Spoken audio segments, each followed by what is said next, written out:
Iaquinta versus Cowboy Cerrone. I mean, for the most part, that is unexpected.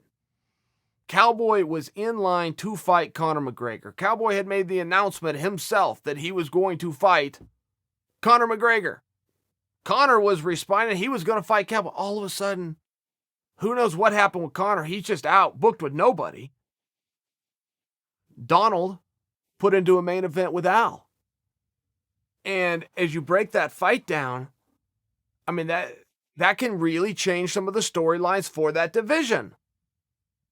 If Donald goes out there and he beats Al, maybe he jumps right back in line for Conor.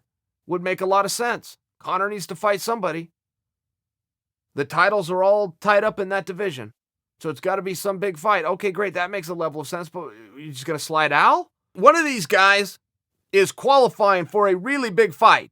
At the same time, it's almost safe to say they will not be qualifying for a world title fight, because the world title is being contested between Khabib and Poirier later this year, roughly September, in Abu Dhabi. So what do?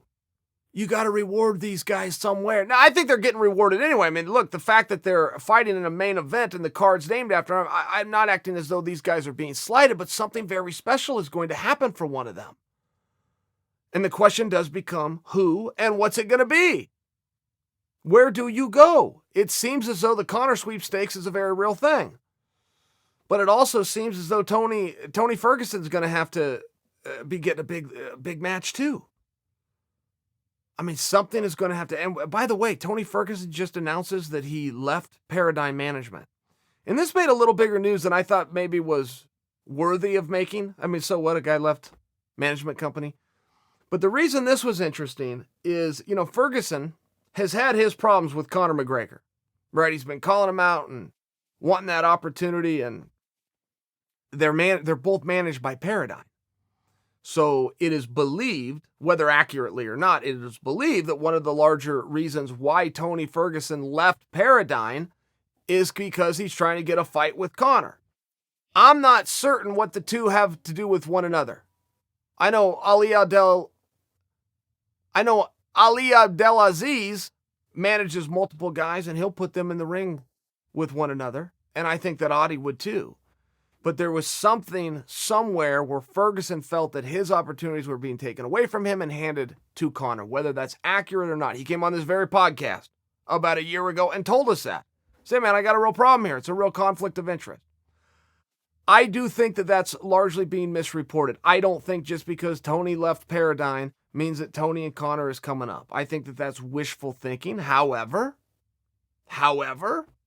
that fight makes some sense.